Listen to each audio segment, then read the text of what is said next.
The Knicks post-game show is presented by Tri-State Audi. Visit your Tri-State area Audi dealer today. Knicks up by 23 after 3.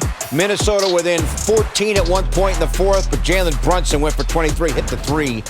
Julius Randle tied a career high with 8 threes tonight, had 31 points. He had 9 field goals in the game, 8 from downtown, shades of 2 years ago for him from deep. And the Knicks win, now 5-5 on the year, 120-107 over Minnesota. Great to have you with us here from our Delta MSG studios. Bill Pito along with Alan Hahn and Wally Zerbiak. The story on Saturday against Boston was the Celtics making threes. Wally, tonight the story was the Knicks making threes. Yeah, we talked about it in the pregame. The way the Celtics shot and the way the Knicks shot, the Cavs shot against the Knicks in the first couple games of the year, that's not going to happen every single night. I mean, the Timberwolves are not a great three-point shooting team. The Knicks were contesting a lot of their three-point shots, and kind of like you had one of those nights where they went 7 for 25, or no, that was in the first half. 11 for 41. Yeah, they were 11 for 41. So, you know, it was one of those nights where you're kind of getting back to reality, what you're dealing with the NBA. The way Boston shot, that is not going to happen every single night. They're a great shooting team.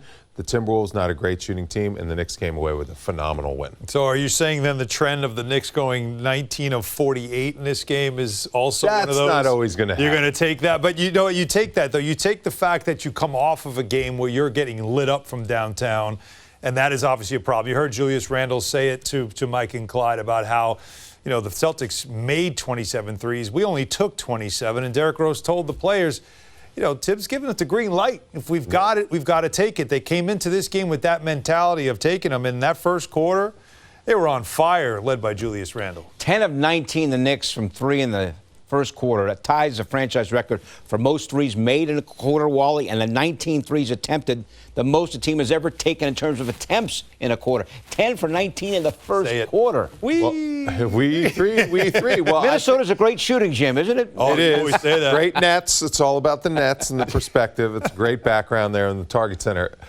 But that's just awesome that Tom Thibodeau is giving them that type of confidence. Go, let it fly. And with that type of freedom, you better be making your threes, though. Cam Reddish, again, a very solid start in the starting lineup. Did a good job defensively on Anthony Edwards. Julius Randle's the guy that really got everyone going. You know, the way he shot in that first quarter. 5 of 7. Very infectious. I think he was 6 for 9 in the quarter or the half. 5 for 7 in the quarter. Okay, Yeah. And then he just kept, look at some of these. And then when you start hitting a few, then you just start getting hot. You get in the zone. You know, the basket looks big and quickly starts making threes from 3 feet behind the line. And then Toppin came in. He was shooting the ball at a high level.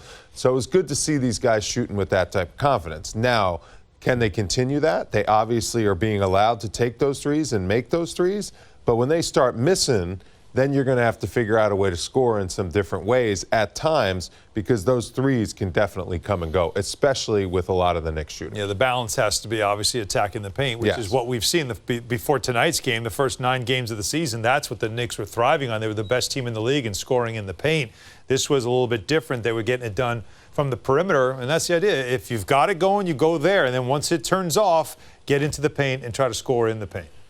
We have talked a lot about how it's so important for Julius Randle to shoot well from downtown. We all know how effective he was 2 years ago, struggled last year. Coming into tonight's game, Allen, from 3, Randle 24%. But tonight from downtown, he hits 8 of 13. Yeah, and as Wally mentioned, you know, he had it going. I mean, again, hitting 5 of his first 7 in that first quarter, you could just see he had a big smile on his face.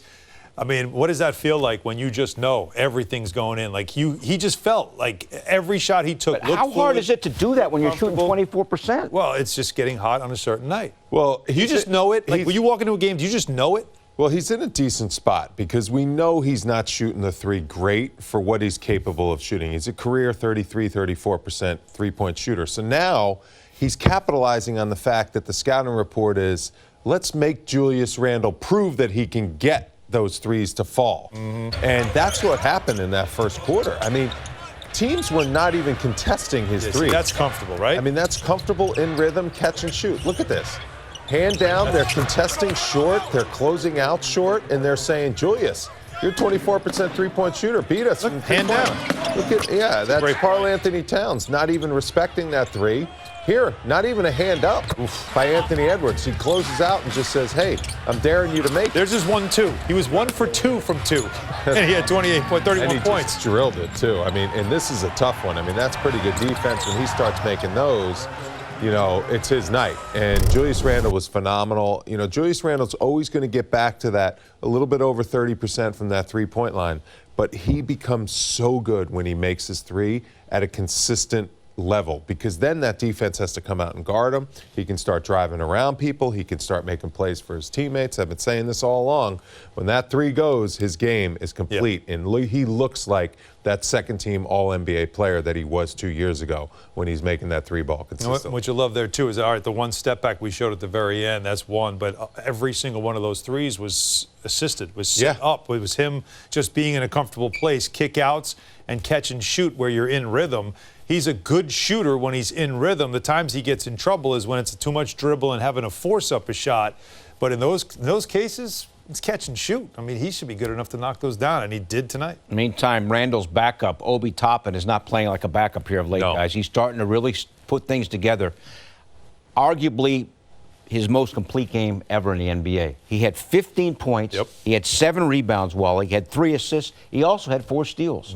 I don't ever recall Obi filling up a box score like he did tonight. That's huge. And Obi is seeing the opportunities that Tom Thibodeau is giving him, and he is definitely taking advantage of them.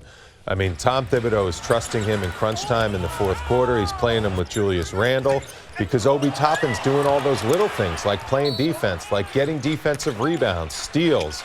And the three ball has looked unbelievable the way he's shooting the basketball. I mean, in rhythm, catch and shoot.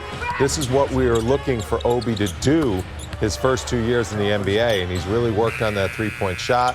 He's gotten comfortable with the added distance from the college three, and to go along with his highlight plays and transition, now he's becoming a complete basketball player, because when he comes in off the bench, you cannot leave him open from that three-point line because he will make opposing teams pay, and it's great to see him playing with so much confidence. This has been his breakout start to a season the last couple weeks, where we're really seeing Obi fulfill his potential of the 8th pick in the NBA draft. Right, it's the fruits of the work that he's put in the offseason, because he knew that catch-and-shoot three was going to be there for him in this offense, so you want to be ready for it. And you know, you mentioned it, the number to really talk about is the 7 rebounds. It's second high on the team. Julius Randle had 8 rebounds. Obi had 7 rebounds. It doesn't sound like a lot of rebounds, but for a guy like him who is not a high-rate rebounder, or at least has not been for most of his career in the NBA, and Tom Thibodeau keeps pushing him to make sure you got to get the rebounds, and they're all, most of the 6 of the 7 were defensive rebounds, which means closes out the stop. Those are important, and he's making more of an effort to be a rebounder, which adds, of course, to the things that he could bring to this team. And for Toppin, the 4 steals, that's a career high. Yes. Also, the 3 assists. So he did it all tonight.